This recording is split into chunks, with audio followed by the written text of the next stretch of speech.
അയ്യോ, എന്റെ പിറകിൽ ആരോ ഉണ്ടല്ലോ. ആരോ എന്നെ ഫോളോ ചെയ്യുന്നുണ്ടെന്നാ തോന്നുന്നേ. ഇനി വല്ല പ്രേതമായിരിക്കോ? തിരിഞ്ഞു നോക്കിയാലോ? ഏ, ഇവിടെ ഒന്നും ആരുമില്ലല്ലോ. അപ്പൊ പിന്നെ അതാരാ? അതെന്റെ തോന്നലായിരുന്നോ? Hello, good morning. Fact news Malayalam അവതരിപ്പിക്കുന്ന ഹലോ പ്രൊഫസർ പരിപാടിയിലേക്ക് ഏവർക്കും സ്വാഗതം. ഇന്ന് നമ്മൾ ചർച്ച ചെയ്യുന്നത് നമ്മളെ എല്ലാവരെയും ഒരു തവണയെങ്കിലും പേടിപ്പിച്ചിട്ടുള്ള പ്രേതാനുഭവങ്ങൾക്ക് പിന്നിലെ സയൻസ്. നമുക്ക് പ്രൊഫസർ വിക്രം സാറിനെ സ്വാഗതം ചെയ്യാം. Good morning sir. Good morning Jeena. Sir, ഇന്നത്തെ നമ്മുടെ ടോപ്പിക്ക് വളരെ ഇൻട്രസ്റ്റിംഗ് ആണ്. പ്രേതകഥകൾക്ക് പിന്നിലെ യഥാർത്ഥ മസ്തിഷ്ക രഹസ്യങ്ങൾ, സ്ലീപ്പ് പാരാലിസിസ്, ഹാലൂസിനേഷൻ എന്നിവയൊക്കെ ലളിതമായി പ്രേക്ഷകർക്ക് നമുക്ക് പറഞ്ഞു കൊടുക്കാം. നമ്മൾ നേരത്തെ കണ്ട വിഷ്വലിൽ രാത്രിയിൽ തനിയെ നടക്കുന്ന ഒരാൾക്ക് പിറകിൽ ആരോ ഉള്ളതുപോലെ തോന്നുന്നു. അയാൾ പേടിച്ച് തിരിഞ്ഞു നോക്കുമ്പോൾ ആരെയും കാണുന്നില്ല. അതെ, ഇത്തരം അനുഭവങ്ങൾ നമ്മൾക്ക് എല്ലാവർക്കും ഉണ്ടായിട്ടുണ്ടാവും അല്ലേ? എനിക്കും ഇതുപോലുള്ള അനുഭവം ഒരുപാട് ഉണ്ടായിട്ടുണ്ട്. അപ്പോൾ സാർ, നമ്മുടെ ആദ്യത്തെ കോളർ ലൈനിലുണ്ട്. ഹലോ ഹലോ, പറഞ്ഞോളൂ, ആരാണ് സംസാരിക്കുന്നത്? ഞാൻ പാലക്കാട് നിന്നും ചന്തു ആണ്. പറഞ്ഞോളൂ ചന്തു, എന്താണ് ചന്തുവിന്റെ പ്രശ്നം? സാറേ, എനിക്ക് പഴയൊരു വീടുണ്ട്. അവിടെ പോകുമ്പോൾ എനിക്ക് ഭയങ്കര അസ്വസ്ഥതയും അതുപോലെ ആരൊക്കെയോ നിൽക്കുന്ന പോലെയൊക്കെ തോന്നുകയും ചെയ്യും. ആ വീട്ടിൽ പ്രേതമുണ്ടോ സാറേ? പിന്നെ നാട്ടുകാരൊക്കെ പറയുന്നത് അവിടെ പ്രേതബാധയൊക്കെ ഉണ്ടെന്നാ. രാത്രിയിൽ പല കരച്ചിലുകളൊക്കെ കേട്ടിട്ടുണ്ടെന്നും പറഞ്ഞു കേട്ടു. പൊന്നു സാറേ, അത് കാരണത്താൽ എനിക്ക് ആ വീടൊന്ന് കച്ചവടാക്കാനും പറ്റുന്നില്ല, എനിക്ക് അങ്ങോട്ടൊന്നും പോയി നിൽക്കാനും പറ്റുന്നില്ല. മിസ്റ്റർ ചന്തു, ഇത്തരം അനുഭവങ്ങളിൽ നമ്മൾ പലർക്കും ഉണ്ടാവാറുണ്ട്. അതായത് രാത്രി ഒറ്റയ്ക്കിരിക്കുമ്പോൾ ആരോ തുറിച്ചു നോക്കുന്ന പോലെ, അല്ലെങ്കിൽ ജനലിന് പുറകിൽ ഒരു നിഴൽ രൂപം കണ്ട് പേടിക്കുക, ഇങ്ങനെ ഒരുപാട് അനുഭവങ്ങൾ ഉണ്ടാവാറുണ്ട്. പലരും ഇതിനെ പ്രേതബാധയെന്നോ ആഭിചാരമെന്നോ എന്നൊക്കെ വിളിക്കും. എന്നാൽ ഇതിന്റെ ഒക്കെ പിന്നിൽ നമ്മുടെ തലച്ചോറാണെന്ന് പറഞ്ഞാൽ വിശ്വസിക്കുമോ? തലച്ചോറോ? ഞാനെന്താ തലച്ചോറിനെ ചെയ്തേ അതിന്? താനൊന്നും ചെയ്തിട്ടല്ല. അതായത് മനുഷ്യൻ പണ്ട് മുതലേ പേടിക്കുന്ന പല ഹൊറർ അനുഭവങ്ങൾക്കും പിന്നിൽ ശാസ്ത്രീയമായ പല പ്രതിഭാസങ്ങളും ഉണ്ട്. ഇതിൽ പ്രധാനപ്പെട്ട ഒരു കാര്യമാണ് ഇൻഫ്രാസൗണ്ട്. അതെന്താണെന്ന് വിവരിക്കാം. മനുഷ്യന്റെ ചെവികൾക്ക് കേൾക്കാൻ പറ്റാത്ത അത്രയും കുറഞ്ഞ ഫ്രീക്വൻസിയുള്ള ശബ്ദ തരംഗങ്ങളാണിവ. പക്ഷേ നമ്മുടെ ചെവിക്ക് ഇത് കേൾക്കാനാവില്ല. പക്ഷെ നമ്മുടെ ശരീരത്തിന് ഇതിന്റെ വിറയൽ അറിയാൻ സാധിക്കും. ഈ ഇൻഫ്രാസൗണ്ട് മനുഷ്യനിൽ അമിതമായ ഭയവും നെഞ്ചിടിപ്പും ശ്വാസം മുട്ടലും ഉണ്ടാക്കും. അതിലും അത്ഭുതകരമായ കാര്യം, നമ്മുടെ കൺപീലികളുടെ സ്വാഭാവിക വിറയൽ ഫ്രീക്വൻസിയും ഇതിനോട് ഒത്തുപോകുന്നത് കൊണ്ട് നമുക്ക് മുന്നിൽ ഒരു കറുത്ത നിഴൽ രൂപം ഉള്ളതൊക്കെ തോന്നും. ചിലരൊക്കെ പറഞ്ഞു കേട്ടിട്ടില്ലേ, ആ വീട്ടിൽ ഞാൻ അങ്ങനെ ഒരു രൂപം കണ്ടു, ഇങ്ങനെയുള്ള രൂപം കണ്ടു, പ്രേതരൂപം കണ്ടു എന്നൊക്കെ. അതൊക്കെ ഇതുകൊണ്ടാണ്. ഈ കാര്യങ്ങളെ കുറിച്ച് ഞാൻ എവിടെയും വായിച്ചിട്ടുണ്ട്. അതിനെക്കുറിച്ച് പഠനം നടത്തിയ ഒരു ശാസ്ത്രജ്ഞനില്ല സാർ? ജീനയും ഇതിനെക്കുറിച്ച് ആഴത്തിൽ പഠിച്ചിട്ടുണ്ടല്ലോ. നിനക്കറിയാവുന്ന കാര്യങ്ങളൊന്ന് പറയൂ. അതിനെക്കുറിച്ച് പഠിച്ച പ്രമുഖ എഞ്ചിനീയറായ വിറ്റാൻഡി അദ്ദേഹത്തിന്റെ ഒരു അനുഭവം പങ്കുവയ്ക്കുന്നുണ്ട്. അതായത് 1998 അദ്ദേഹം ഒരു മെഡിക്കൽ ലാബിൽ ജോലി ചെയ്യുമ്പോൾ അവിടെയുള്ള ജീവനക്കാരെല്ലാം അവിടെ പ്രേതമുണ്ടെന്ന് പറഞ്ഞ് പേടിച്ചിരുന്നു. പലർക്കും അവിടെ ശ്വാസം മുട്ടലും ഭയവും അനുഭവപ്പെട്ടിരുന്നു. ഒരു രാത്രി വിറ്റാൻഡി ഒറ്റയ്ക്ക് അവിടെ ജോലി ചെയ്യുമ്പോൾ അദ്ദേഹത്തിന് നേരെ ഒരു കറുത്ത രൂപം വരുന്നത് പോലെ തോന്നി. അദ്ദേഹം ഭയാനകമായി പേടിച്ചു പോയി. എന്നിട്ട് അത് ശരിക്കും പ്രേതമായിരുന്നോ ജീന? അല്ല സാർ, ഒരു സാധാരണക്കാരനായിരുന്നെങ്കിൽ അത് കണ്ട് പേടിച്ചോടിയേനെ. എന്നാൽ അദ്ദേഹം ഒരു ശാസ്ത്രജ്ഞനായണല്ലോ. അതുകൊണ്ട് അദ്ദേഹം അതിനെക്കുറിച്ച് ഗവേഷണം നടത്തി.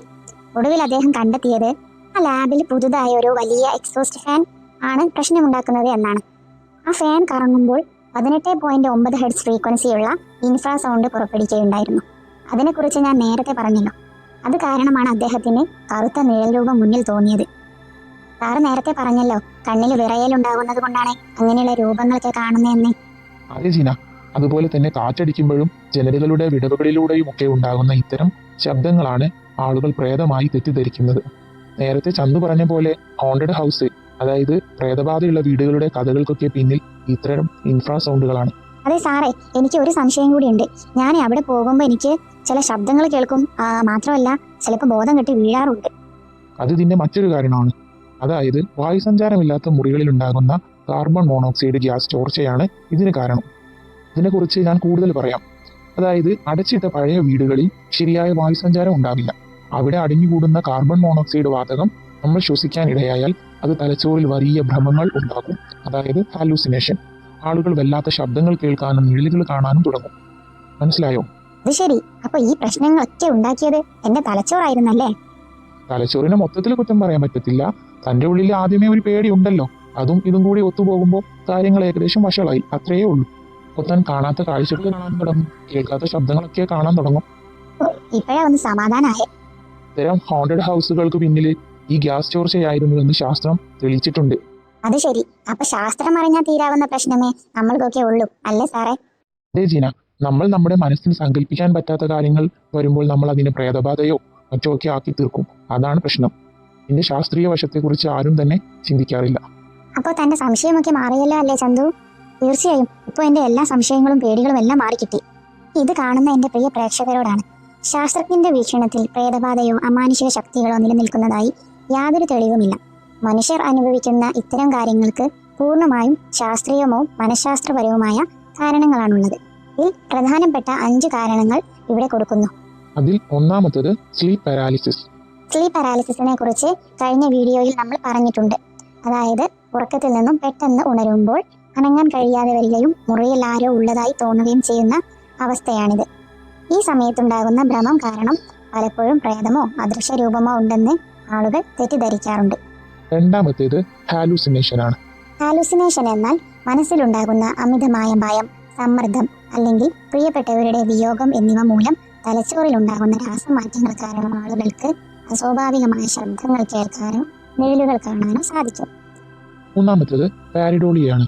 ഇതിനെക്കുറിച്ച് നമ്മൾ കഴിഞ്ഞ എപ്പിസോഡിൽ ചർച്ച ചെയ്തിട്ടുണ്ട്. കാണാത്തവർ ആ എപ്പിസോഡ് പോയി കണ്ടേക്കണേ. അടുത്തത് പാരിസ്ഥിതിക ഘടകങ്ങളാണ്, അതായത് ഇൻഫ്രാസൗണ്ട് പോലെ.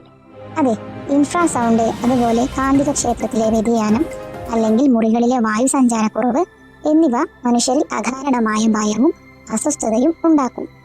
ഏറ്റവും പ്രധാനപ്പെട്ടതും അവസാനത്തേതുമായ മെന്റൽ ഹെൽത്ത്. അതെ, മെന്റൽ ഹെൽത്ത് അഥവാ മാനസികാരോഗ്യം. നമ്മുടെ മനസ്സ് ശരിയല്ലെങ്കിൽ നമ്മൾക്ക് ഒരുപാട് പ്രശ്നങ്ങളുണ്ട്. അതിൽ പ്രധാനമാണ് ഓട്ടിസം, സ്കീസോഫ്രീനിയ പോലുള്ള മാനസികാവസ്ഥകളും അതുപോലെ വിഭ്രാന്തി ഉണ്ടാക്കുന്ന രോഗങ്ങൾ. ഇതൊക്കെ ഉള്ളവരിൽ പ്രേതബാധയെന്ന് തോന്നിപ്പിക്കുന്ന ലക്ഷണങ്ങൾ ഉണ്ടാകാം. അപ്പോൾ നമ്മൾ പ്രേതബാധയെന്ന് സംശയിക്കുന്ന കാര്യങ്ങളുടെ യഥാർത്ഥ കാരണങ്ങൾ ഇപ്പോൾ എല്ലാവർക്കും വ്യക്തമായല്ലോ. ഇനി അടുത്തതായി Q&A സെക്ഷനാണ്. അഞ്ജന എന്ന കുട്ടിയാണ് ചോദിച്ചിട്ടുള്ളത്. നമ്മൾ ഇരുട്ടത്തിരുന്ന് പെട്ടെന്ന് വെളിച്ചത്തിലേക്ക് വരുമ്പോൾ കണ്ണു മഞ്ഞളിക്കുന്നത് എന്തുകൊണ്ട്? നല്ല ചോദ്യം അഞ്ജന. നമ്മുടെ കണ്ണിലെ ലെൻസിലേക്ക് പ്രകാശം കടത്തിവിടുന്നത് പ്യൂപ്പിൾ എന്ന ഭാഗമാണ്. ഇരുട്ടത്ത് പരമാവധി വെളിച്ചം ഉള്ളിലേക്ക് കയറ്റാൻ പ്യൂപ്പിൾ വികസിച്ച് നിൽക്കും. എന്നാൽ പെട്ടെന്ന് വലിയ വെളിച്ചം വരുമ്പോൾ ഈ പ്യൂപ്പിളിനെ പെട്ടെന്ന് ചുരുങ്ങാൻ കുറച്ച് സെക്കൻഡുകൾ വേണം. ആ സമയത്ത് അമിതമായ വെളിച്ചം കണ്ണിൽ കയറുന്നത് കൊണ്ടാണ് കണ്ണ് മഞ്ഞളിക്കുന്നത്. ഇന്നത്തെ ഈ സെഷൻ എല്ലാവർക്കും ഇഷ്ടമായെന്ന് വിചാരിക്കുന്നു. അപ്പോൾ ഭയത്തിന് പിന്നിലെ ശാസ്ത്രീയ സത്യങ്ങൾ മനസ്സിലാക്കി തന്ന പ്രൊഫസർക്ക് നന്ദി.